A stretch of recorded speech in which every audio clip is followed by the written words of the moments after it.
Thank you for joining us live from Leicester. We at the Ramada Encore for this press conference with our esteemed guests. All the way from the United States of America, we have the legendary Chimurenga musician, Dr. Thomas Mapfumo. Thank you for joining us. Zviri say trip. Aiwa takafamba zvakanaka. Takafamba chete takarasikirwa nemabhegi achatera. Mabhegi akatorasika. Tikatobadira zatakongopfeka para ndonza tiinadzo. Saka pane chance udatawanikwa. Vakati vanovatumira kana asvika. Okay, so tabva tangoone but anyway zvinowanikwa. To the right, long time guitarist Mr. Gilbert Shomaida. Thank you for joining us. Thank you. Vakabva kuchata recently. How is married life?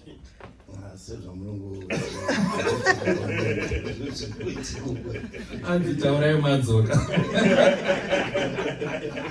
Okay.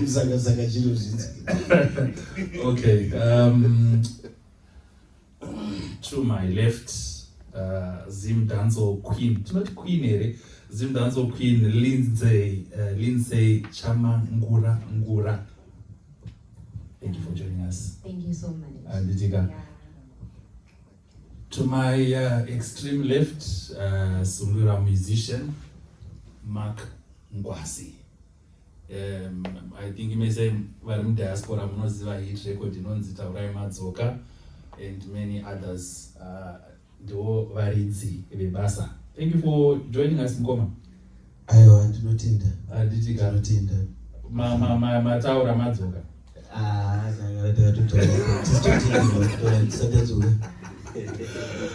Okay, so basically this is a press conference. Tonight concert tomorrow on Saturday. We'll talk a bit about that. Irikunogu Leicester. I think potentially this will probably be one of my last shows at Dr. Mkanya. So we're going to be talking about that. It might be a farewell tour.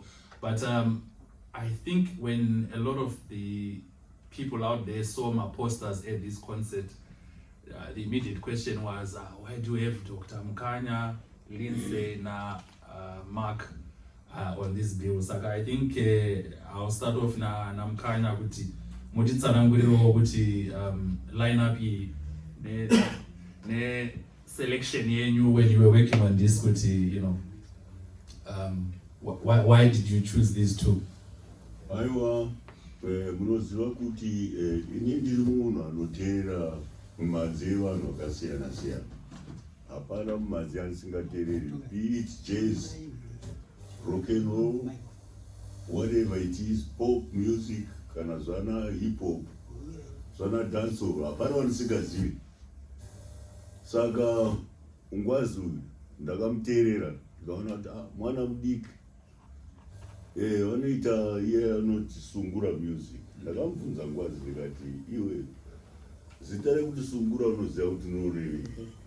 Akaseka akati, Mudhara, tiringoitawo kukiya kuti tiwane twazokubata. Ndikati aiwa zvangu zvakanaka, toindoziva zvangu kuti Sungura music ndeyekuTanzania. Okay. And rimwe zita rayo yavanotaura inonzi Kanindo. Hamene kuti munozviziva here izvozvo. Saka hazvina kuipa ngozi music yemuAfrica. Mwana ari kukurudzira Africa, African music haina kuipa. But at the same time, anofanirwa kuva neidentity yake yekwaanobva. Anofanirwa kuonekwa semunhu anobva kuZimbabwe. Okay. Ndakamutaurira ndikati, munina ndinoda kukubatsira pamusic yako wauri kuita iyi. Kuti kuti usvike kwatiri kune maniga uku. Maniga anoimba. Ashinga kunyepera kusatambe zvenyu chiti haiwa izvozvo. But maybe is potentially one of your last shows in UK. Saka chakaita kuti muchoose iye kuti iwewe. I want you to be part of this. Ndakanzwa achiridza maridziro akaita ndikati pandakataura naye achiri kuZimbabwe ndakaona kuti munhu wandinokwanisa kuti ndibatane naye ndigoridza naye ndigosangana naye zvakare ndichinyatsomutsanangurira ndaamunhu mukuru iye mufana achiri kutemwa dzinobva ropa. Saka ndinoda kumutaurira gwara rekuti asvike uku kune manyika anoimba uku ndokuti chaiko ukana wabhureka ikokoko oziva kuti ndapedza nyaya yemusic. Musanyeperana zvenyu musangonyeperana uku kunoimbwa. Saka pane sometime I think pane over 2 years mukutaura medu munogara muchingoti guma pane musikana anoimba unofanira kumunzwa. Pane musikana anoimba anonzi Lindsay. Auya apa Lindsay wacho ndanga ndichimubvunza Lindsay ndikati nguva yese wanga uri kupi, because ndinoteerera vasikana vanoimba kuZimbabwe vese. Hapana munhu wani musikana akandifadza, but mwana wayo akandifadza because ane chipo but anoda kubatsirwa. Ndo zvinhu zviri kureka kumusha kwedu uku zvokuti hationgorori. Tarisai muone kuti bhora rafa nekuti hatizive kuti zvinorevi. Esport kai yatauraya ezvinezvi tabhanwa kuFIFA uzi hatizive zvatiri kuita. Vana vanofanirwa kuona guidance vagoonawo kuti zvinhu zvavo music yavo iri kuchengetedzwa. Ivo semamusician takanzwa mumwe musi uno ari kunzi akatobatsirwa namacheso kubhadharirwa rendi anga ine chikwereti che300. Mwana wemunhu akafa musician yaedzani mwana watongai. Asi vanenge kutionekwa zvichiitika zvinhu zvakadaro izvo tinofanirwa kusimudzira vanavo. Vosvikawo pachinhano chekuti vanozvichengetedza vega, vanotengawo dzimba dzavanoda. Munoona vanhu totoseka tichidzwa mudzanzi kuZimbabwe kune macelebrity. Munoisa inonzi celebrity. Ndakavabvunza ndikati alright, uyu anonzi uyu akauya kuZimbabwe asingagone kuremba anonzi Rick Ross. Ndikati pakauya Rick Ross vamwe vakaburitsa maRolls Royce vachiita munoziva kuti Rick Ross ane motikari kani dzinopfuura 100 motikari. Muri kuburitsira Rick Ross idike. Okay, let's give Lindsay wanzwa ringing endorsement yabva na vamukanya wazviona kaunda handisikukunyepera. Your reaction? Aiwa ndazvinzwa. Ndinoda kupa kutenda kwakanyanya nekuti vamukanya takatozvarwa varipo, vari munhu ane mukurumbira. Saka ndinonzwa kufara kana vachitaura mashoko akadaro ane rumbidzo. Zvinotipawo nokuona kuti nzira ndiri kufamba nzira yakajeka. Saka tinotenda nekuzvininipisa zvakanyanya. Tinotenda vamukanya, tinotenda nemashoko enyu. Kazhinji tiri kuona vanhu maconcerts ari kuitwa kazhinji representation yevakadzi iri kuti like as a female artist yo unopaona seiva. Ichokwadi industry yedu iyi vakadzi vashoma vanokwira kudenga. Ingori kuti munhu akangorira zvekupa diki zvatopera. Inyaya yekuti industry yakanyanya kudominata nemamale artists. Saka sezvamunongoziva kuti vakadzi tinotarisirwa pasi. Asi titoriko vanogona kuimba vane chipo, asi vanosimudzira ndo vanenge vasipo. Saka taingokumbirawo kuti mumbotipawo mukana mutionewo nekuti zvipo zviripo zvakagarira, asi vanozosusukidza kuenda mberi kunenge kusina. Saka taitongokumbirawo kuti pave nevanokwanisa kungotarisawo mafemale artists muindustry vamboonawo kuti hatigonei. Zvatinongokumbira. Over to Mukoma Mark Ngwazi. Just the first question. I mean, I think you've been to UK before, Anditika. Muri lineup ina mukanya. You know, how do you feel? How did it come about? Diana kufonera zvakafamba sei? Chokutanga ndautenda. Ndikatarisa matangira andakaita kuti ndisvike pandakagara nhasi. Zvimwe zvacho zvinondishamisa, ndonzwa kudzamirwa zvakanyanya. Because handamboziva kuti ndichazosvika kuno ndichiriridzawo. Taingotiwo ndezvimwe zviya zvekuti unokura uchiyemura umwe muimbi. ndobva zvichagumira. Asi ndakutenda kuti nhasi ndiri pano. Ndoda kutenda vakapika chirongwa ichocho ndichitenda mukanya. Handina kuziva kuti ndinogona kuzosangana navo semasangano andaita nhasi. Vamwe vaimbi ndaingofungidzira kuti ndichangogumira kuvaona paTV. Saka ndokunzwa kufara zvisingaiti kuti ndangovaona nokuva muchirongwa chakadai. Kana uchiridzawo pamberi pevakuru vakadai, handa kutoziva kuti vanototeerawo music yavo. Teingoti ndezvedu zvavakomana zvia zvatinge zvichiita, saka ndokunzwa kufara zvakanyanya. Ndoda kutenda mapromoters vari kundiunza kuno kubva pakutanga kusvika patasvika nhasi. Ndinovatenda zvisingaiti. Zvakangooma kuti kana vachiridza sungura isvike kwese kwese. Mazuva ano vakuti chimai manje.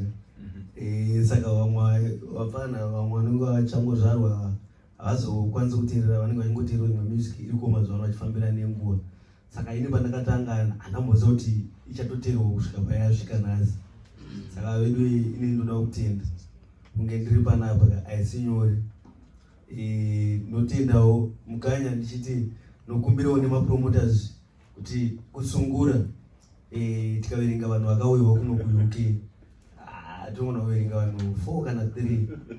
Saka tinokumbirawo inini zvandauya kudaika totone vamwe vandotozivawo kuti uyu akapuwa mukana sewandakapuwa anotogonawo akawanda. Vana Simon Mutambi, vana Romeo Gasa, ndine mumwe mufana wangu anoimba anonzi Lindsay and Mark Ngwazi, akawandisa. Saka vachipota vachibatsirwa semabatsirwo andiri kuita inini. Ukama hwedu uku hunoramba hwakasimba. Umwe anopedza kungoti uyu ndiari kungoenda chete, asi pane zvakaita. Kana kuti ukangoramba uchingouya uri 1, vanhu havazozivi kuti kune vamwe varipo vanofanira kunge vachiita sei, vachiuya kuti musambo wedu unobva wasumuka. Hausumuki nokuti unenge uchiuridza uri 1 kana kuti muri 3.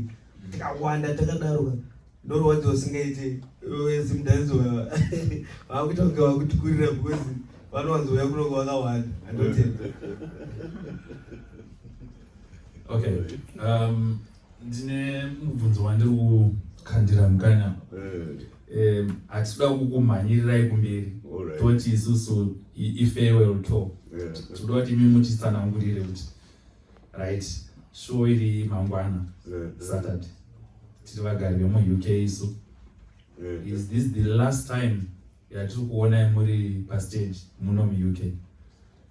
Chimwe chinhu chandachida kuti ndikutsanangurire nenyaya yemusic iyoyi. Vanhu vazhinji vanoteerera music havazive chikonzero chakaita kuti ndiite music iyoyi. Ini ndaivo munhu anofarira Elvis Presley, kana Little Richard, maBeatles, maRolling Stones. Hapana group randisina kuteedzera vanhu. Jazz ndakatombopfeka Tina suit ndichiimba jazz. Tineka video havana Frank Sinatra vaya.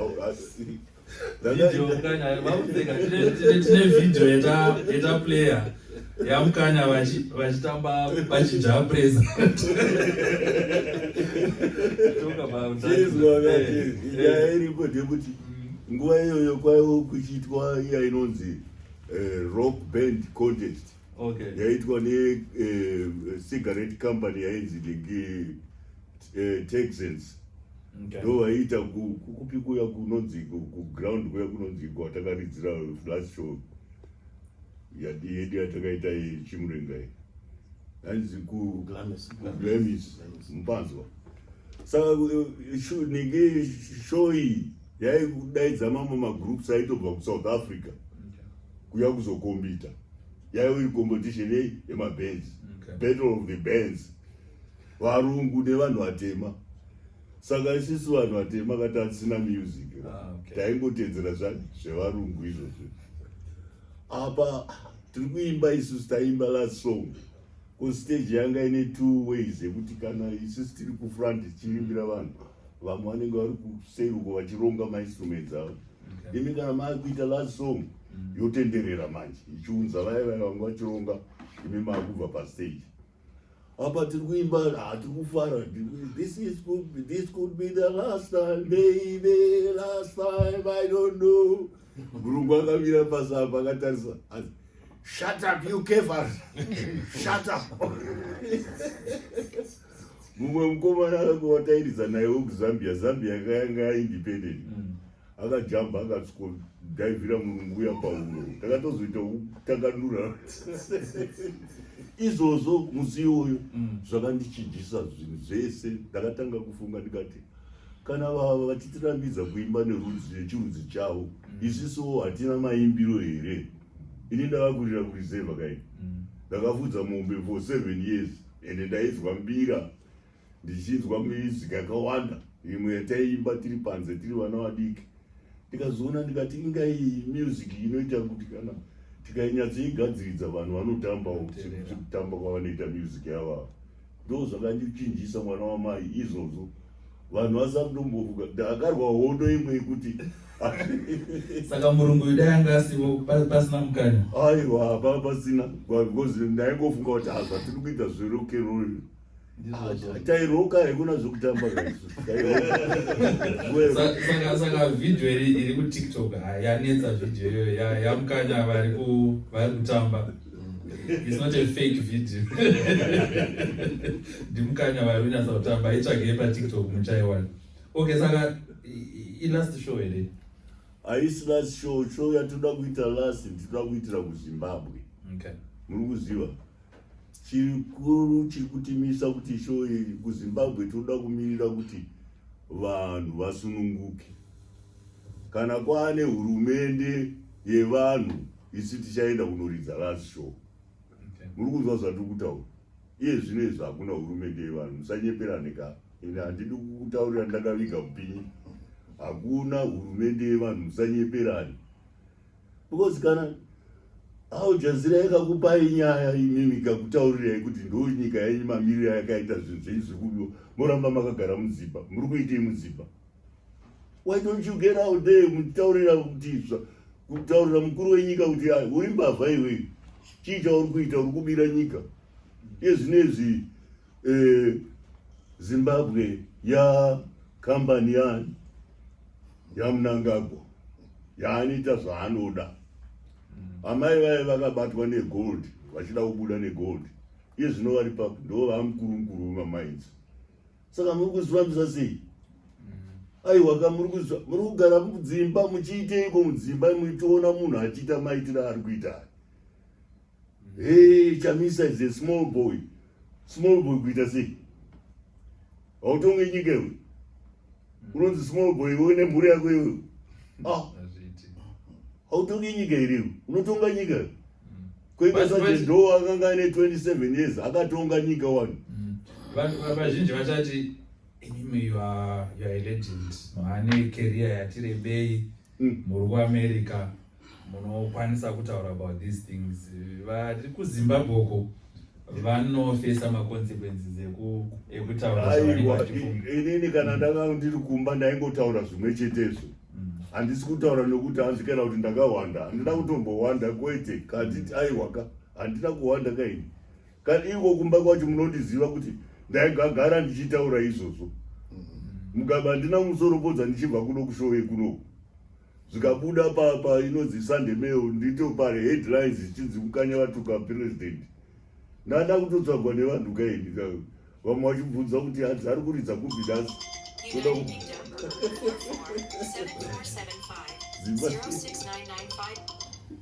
Okay. So but for in terms of saka pamati ku UK last show. kuZimbabwe muri kumirira ma-elections okay saka muchati UK yamangwana South Africa tiri kuenda muna October. Muri kuenda South Africa October. Okay. Tiri kuenda ku South Africa. So that's potentially 3 more shows. And anchida kuita imwe show ku Zambia because Zambia kuri kugarwa nevanhu zvakanaka. Kune a very good president. Munhu wandinowirirana naye. Ndo vanhu vatinotsvaga. Panika president woku Zambia uya. Ndo vanhu vanodiwa mu Africa. Africa haina kubatana. Yeah. Africa is not broke, but it's broken. Yeah. Kusabatana kwedu ndoko atisvitsa patira. Dai takabatana atisvike patira. Yeah. Kozi tikabatana munhu anotya kubira Africa. vanhu vanenge vachiti sve wakuita sei, asi kana tisina kubatana, iyo vari kuramba kubatana ivava ndo vanhu vakaipa. But my elder statement, munokwanisa mune powerful voice. Ramaphosa ndakamunyorera tsamba ikatoverengwa kuSouth Africa. Ndikafonerwa najournalist kuSouth Africa achindibvunza ndikati washora president Ramaphosa, ndikamutaurira ndikati saka nyaya ndikati kuti anosapotana nezanu iri kudzvinyirira vanhu kumusha kwedu. Akabva avhara foni. Ozatiri kutaurira nakazokunyeba tese dzataungana munomu. Are we supposed to be in this country? We are not supposed to be living in this country. Kumusha kwedu ndiko kwatinenge tichifanirwa kuva tichikuridzira zvinhu zvedu, nokuti nyika inenge ichiita sei ichifamba ichienda pamberi. Zvino kana tichiseta futi upfumi hwenyika yezvinezvi vana Kadoma vayo ungaiti city iyo. Can you call Kadoma iyo kuti agara kuiti town? Handiti ndo mamvemva achaitaura iwayo. I know. Iye zvino asiri mamvemva amarenge nyaka. Okay, ngatimbo bve kupolitics dzamukanya. Mukanya vakatanga vanoenda for, but I like the fact that you're passionate and you are uri songbird, uri chi classify say tinoti chi. Inini handingati kudhanzwa ndiko nokuti ndakapinda nekudhanzwa. Song yangu yekutanga yakaita hit song vanhu vasingandizivi. Asi ndingati ini ndinofuse Afrofusion. Tinobata kwese. Ndozvandinoita. Okay, I remember, I think it's takauziva pane rhythm yawangori. Yechiuslam. Ndinokuziva from. Okay, that's a good one. Mark, obviously, one more experience. But when a time, you know, I was reading your story. Ndichingoda kuona your journey. And when quite some time, would you produce a music? Nima album akati vanhu vasati vakukuziva. Chimbotaura about that journey, how it was with, you know, you are working hard and vanhu vasati vakukuziva, you know, how is that process? Yeah, nguva yakadaro inorwadza. Unoona kufunga zvinhu zvakawanda nezvimwe zvisizvo. Paunotanga music paya unoona kunge wasvika. Nenyaya yekuti vanhu vanotanga kutsigira shamwari dzako nehama dzako. Saka vanhu ivavo zvinovaomera kuti vakuudze pauri kutadza. Saka ukazonzwa umwe munhu waunenge wasangana naye achitori kutadza, unoona kunge akakuvenga. Saka unenge uchirarama uri murima. Saka nguva yayo inorwadza nekuti haukwanisi kuziva chokwadi. Vanhu vanenge vachizama kukupusha kuti uende kumberi. Saka unoona kuti wakazotaura mashoko anenge anokugudura, hauzoite simba rekuda kuramba uchienda kumberi. Saka paunenge uchiramba tine chirarama nekunyeperwa kuti tikwanise kuramba tine simba rekuenda kumberi. Saka nguva yayo inorwadza nenyaya yekuti ndo nguva yaunenge uchangotora mudzimai. Saka madzimai vanenge vachangororwa, vanenge vasati vakuzvinzwisisa zvemusic izvi. Apa iwe uri kubatanidza kuti mari rofanira kuchengeta mhuri ndo imwe yakuenda kumusic, because promoter haakwanisi kukuona kana usati wakuzivikanwa. Saka unofanira nyaya yatoda kuti nditaure pano ndeyekushanda pamwe chete kunofanirwa kuitwa nemazimbabweans ari kuno. Ndikuda kutaura pamusoro pemapromoters vanopromota music. Batanai, kana muchiita zvinhu zvekuZimbabwe mova vanhu vari pamwe chete. Kana muchishanda muri mapromoters, shandai muri pamwe chete. Musaitirane godo rekuti anza uyo zvaari kuita show toda kuti show yake iite flop. Moenda nekuseri muchinotaura muchiitirana makuwa. Hazvivake anything. Kubatana kunokunda zvinhu zvose. Panenge pachibviswa chidhina, iwo tora chidhina wovake ipapo. Ndozvinoita munhu anoziva godo rekuti anzi uyo panixto atenga motikari anzi aba mari kauyu anoba mari kubasa aiwa waziya here zvaata iwewe. Mubvunzewo kuti waiwana sei kumotikari yako, anokutaurira kuti ashamwari pinda uko ndatamba ndeiri, kana uchikwanisa kuitawo itawo izvozvo. Okupa mazano kuti zvinhu zvibudirire. Ndozvadzosera nyika pasi yezvinezvi muri kuona kuti we are very divided. Mandebere nemashona avanzwisisane nenzira yani yamugabe ndiyakaita kuti vanhu vapesana. Ivo paakatsaura ngomo paya paiye achiita kwake ega achiti zano yaega vambenge vari patriotic front. Saka imi makazviti akadzi akapenga Mugabe. Haana kupenga, ndiye atisvitsa patiri pana apa Mugabe. Mwana wake makanzwa maproperties zvakabuda padivorce.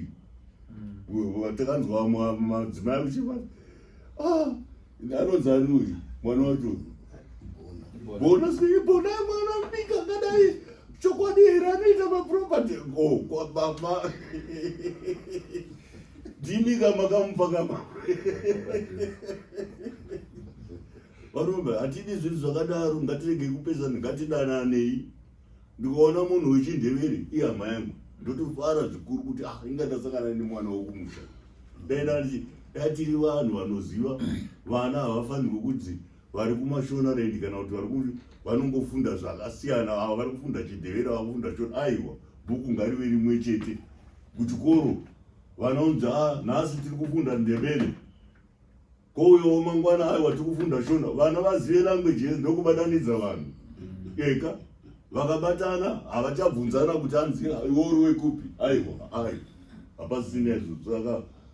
Saka ndava remember ndine picture ndakadiscover recently ndikaishare yenyu na Love Mama Jaivan. Ndada kubvunza kuti where was that chichanga chinoitika padei riyada, because vanhu vaitobvunza kuti picture iyi yanga iri kupi all along asati shamwari yangu ine hapana munhu watisina handina basa nekuti anzi chi Love ndakamuziva kudhara, handina kumuziva achiimba zvechindevere. Ndamuziva achiri kuimba zvemanight club saglory yanga staff yake zvana Nengi zvana Frank Sinatra zvandakamuzivira. He was a very good singer.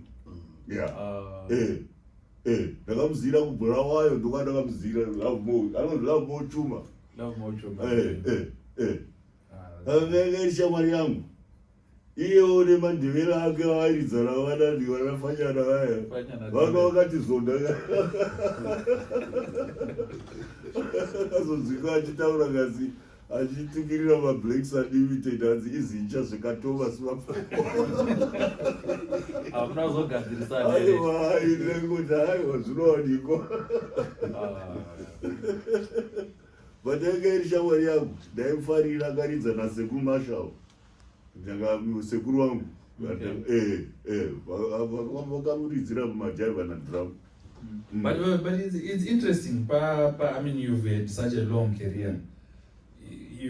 Tikakuti izvozvi zvisarudzai muimbi wamaiwirirana naye stere mungati ndiani pavese varipo ava magreats aripo muimbi watingati maiwirirana ndiani? Ini ndakawirirana nevanhu vakawanda ufungi. Ndandiboda kunyepera ndaida wese muimba aimba farika nguva yataivo tichikwikwidzana vana Love Mama Jaivan wese vana uyu vana teenage kupo vana Gilbert anga ari wezigzag.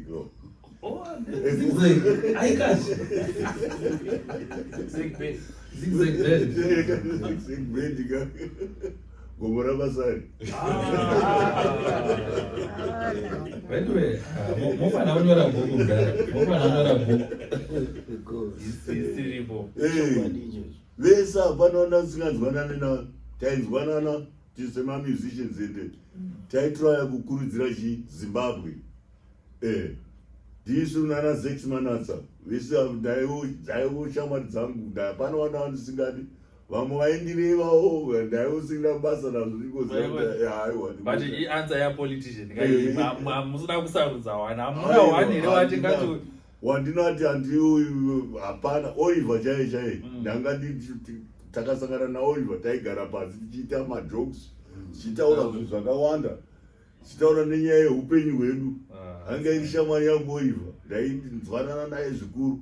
Hapana musician wanda vasinganzwanana naye. Vese vanonzana hanzi dongi uyu kuimba dzake idzo muchamuziva uyu ainzi Steve Makoe. Ndakatobhuya naye kunoka nauyu namajombe Raymond. vese ivavo ndaingotamba navo ya basi chinodiwa kuita sei ndechekuti kana tichisanda mumusic ngatibatanei tiita zvinhu zvimwe chete. Munoona kutokundwa nekunana South Africa vanoburitsa music yavo voisa music yavo vopa music yavo zita rimwe chete vese vanenge vakutedzera izvozvo zviriko. Haikona kuti uyu anenge achitanzi yangu inonzi Tuku Music, uyu achiti yangu inonzi ameno anenge achitaurawo zvaka aiwa ngatibatane titsvaga wani zita rinoita kuti chinzi iyi music ndeyekuZimbabwe. Okay, let's open the floor. I think there are a few questions. Something, but ini chandiri kuda kuti ndoda kuti vanhu ivava vatu ava ndivapromote kuUnited States ndokune zvese.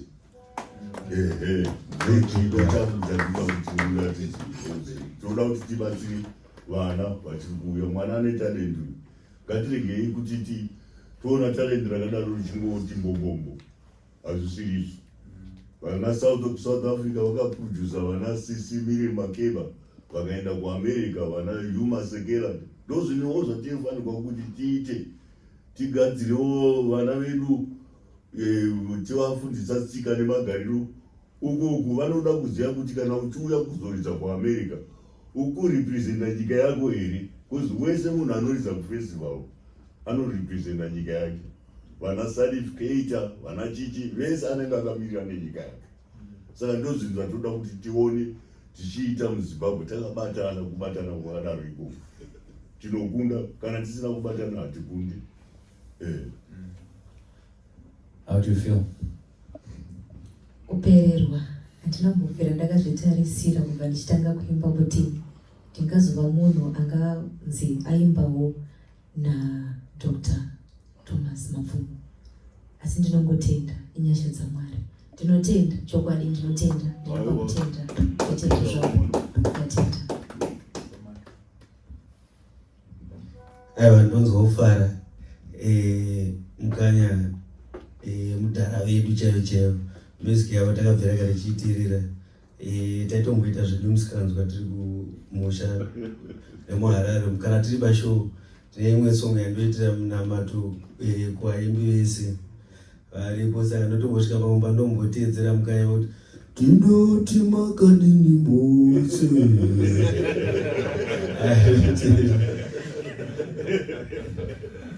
That's a nice one. That's a nice one. Any? Hello, good evening. Magadi Mese. Network DJ Sazi. Ignatius Sabau, Luka Rumbari, Fopas Rango. Tito Wadi Tingango to one to Zigano Pamba Pedu. And I want to send my greetings to Kaburi, Kabuna, Sabau, Hans Magadi, Wamkani. But anyway, tudangopa kutenda ni line up ya itwai in this one. And then my question is, kuna Wamkani. After Mati Pipe Mapeza ma shows, what then can we expect from you? Because tichuona type of music yenyu, there's a few varipo ndakatombona unonzi andisine minonzi Mapfumo.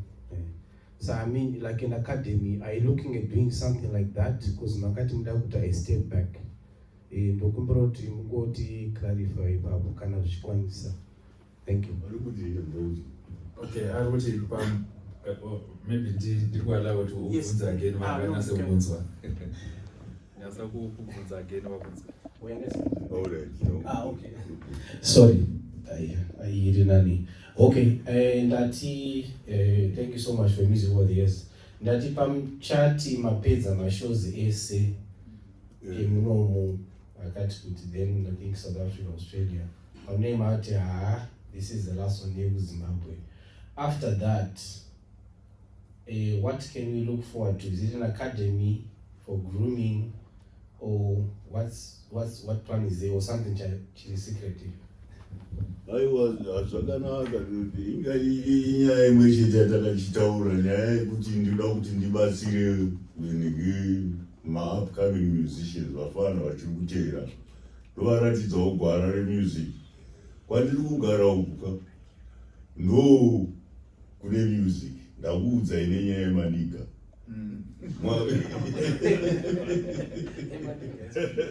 havasi kutamba navo aiwo ya ende unonyatsoona kuti vanhu ava vanoita zvinhu nemazvo zvakarongeka ndozvinhu zvatenge tichitarisirawo kuti tiitewo munyika kwedu tova vanhu vari organized tirega kuita tumarecords tokuita tumaCD tokuita pamalaptop aiwa toitawo mabig studios mukazwa vachiridza hip-hop aya vakakuratidzai studio yavanenge vari desk chete ravanenge vainaro pamwe rinenge rine 100 channels yeah mozonzwa sound inobuda imomo ndoinoita kuti imi mubva vati hip-hop music akapenga komanaka aiwa idevelopment zvinhu zvane technology kamazuva ano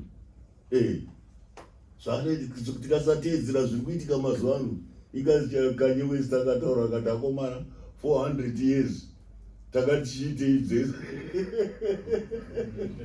400 years tiri kumashure ndodzatiri panyaya yetechnology ngatiiteiwo zvinhu zvinoita kuti tibatsire vanhu vedu Africa ine mapresidents vari very corrupt takazwa mumwe muNigeria achitaura zvikanzi African presidents they are like monkeys and when they take the fruit they take with a branch mupanzwa ipapo yeah mwana mutora fruit obva watora nebazi racho saka muti uchazova pachazova nemutera saka tiregei kudaro ka togadzidza ndakaona imwe documentary yandakaratidzwa yekunigeria Nigeria is a very popular country but mukaona imwe side reNigeria unonditaurira imi kuti kochicha tiri kuita vanhu vanogara mumvura ndo mune dzimba dzavo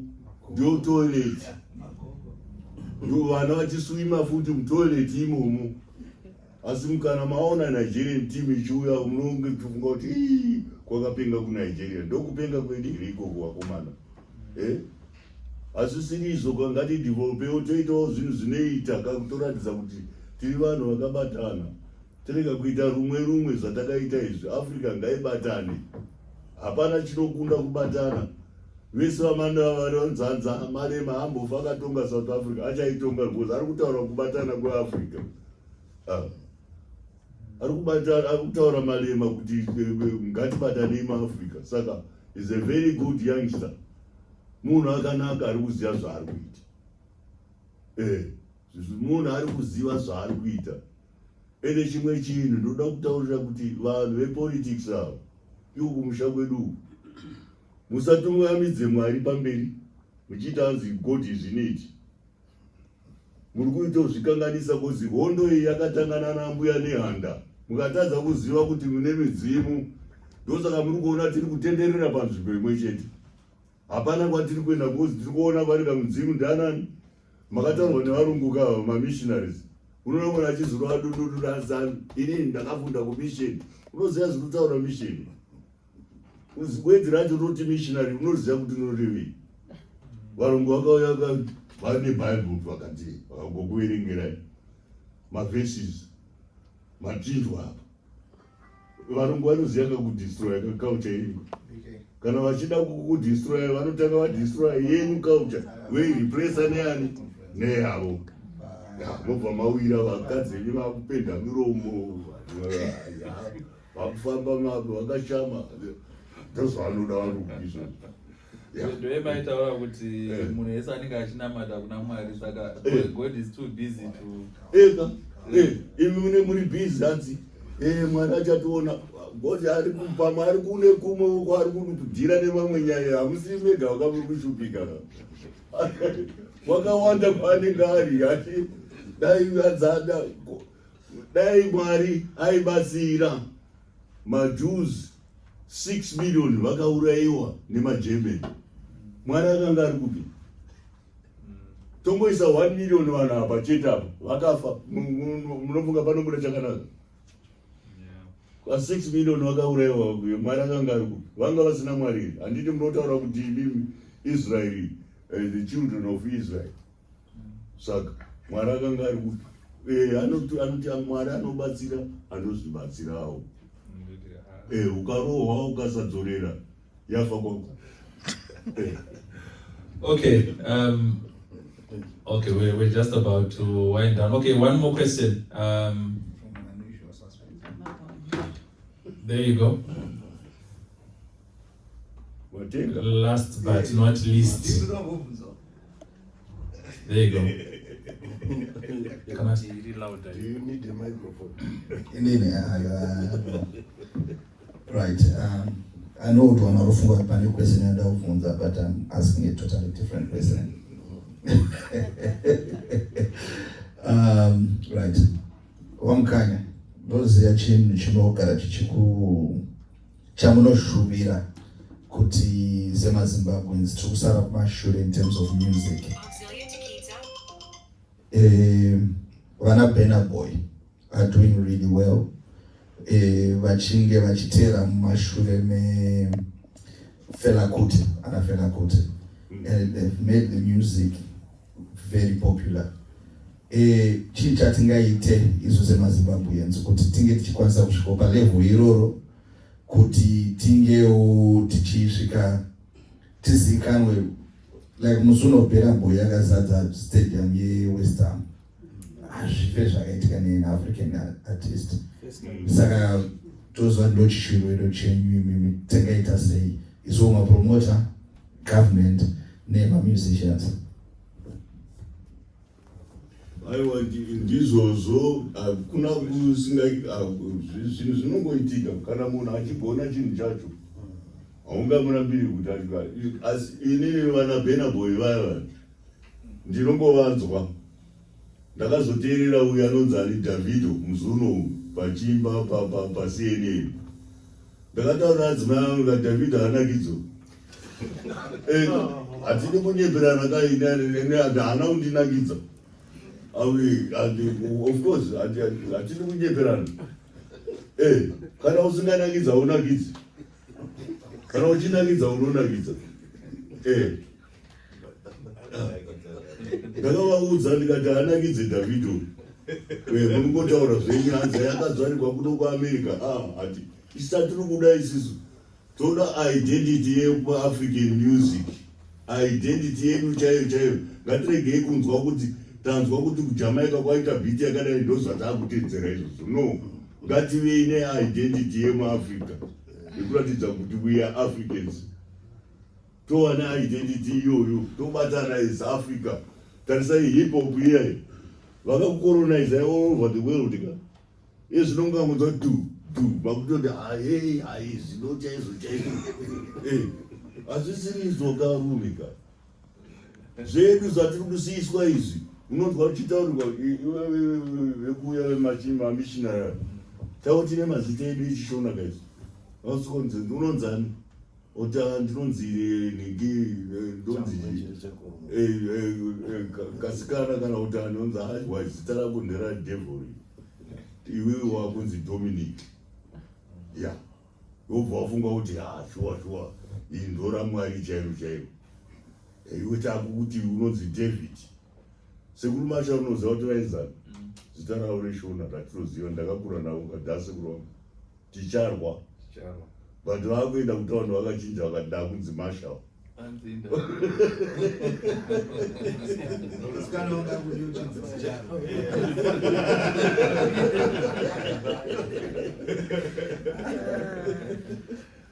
Saka koiyo niki colonial mentality ngatiisiyei pasi. Yeah. Ngatimboisiyai pasi. Emancipate yourself from mental problem. The chichi akakutaurira Bob Marley. Yeah. Muziva kusunungura ichi pfungwa dzeidzi musafunga kuti zviri kuitwa panext door ndozvazvenu hazvisiri izvo ka kuitirai zvenyu imimi tikuti takatisekanana tafumanei takaona muindia padingi paairport ari kupindawo munomu akapfeka zvekuindia kuti uzaonesai ndingi westcoat pamusoro pechidress chavo chiyani kati uyu munomudescribe momushora kuti hanzi akaitiri ndo zvekumusha kwake akada kutaurira kuti mapfekere avo unoaziva here kuti takatangira kupi ndo mapfekere avo zvino unonyara ukaona ye zvino vafana vedu vapfeka tumabhurukwa tune masoksi vakutokanya kuita kufanira zvanakanyewedza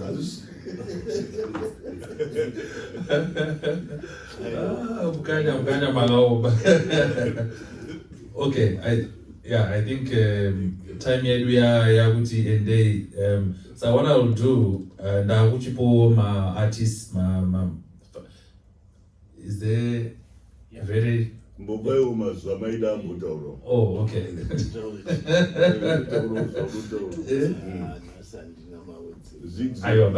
But you've been Namkanya for quite some time. Saka imboshe or in a little bit. I think it is the loudest. Like zvamutaurwa nemwana Ngwazi ndozvataita tichiri kutanga tichida kuteedzera mabhendi akasiyana siyana. Taitomboridza program yaMukanya, taiti Mukanya vakasvika vapedza kwavanenge vachiridza vouya kana kwatenge chiridza tiri panight club tobva tavashedza pastage. Ivo vanga vatokanga ndakatozovayeushidza musi tovashedza kutovaridzira song yavo but tinedzeruo dzatairi tisati tatomboinana goma ramasare vaya. Saka ndokamusikadzi wakachitaurwa naNgwazi kaya tuku the same thing taingoita izvozvo tuku tikabva tari pano tomushedza mukoma uyai timbokuidzira ida kwamboringaya obva auya totoridza wachimusoro takutoridza ka.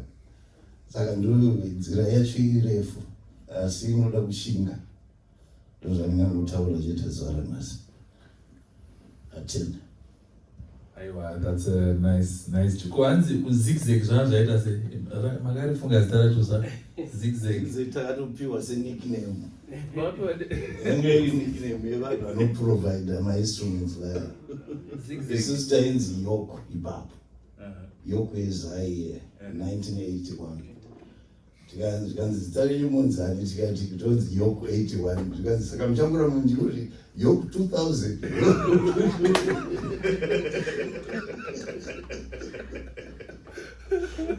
Tikati okay, tikanzi ndauko kuti zigzag Yoko. Tikati okay, mungarambe muchipiwa ma-instruments tisina kana sendi.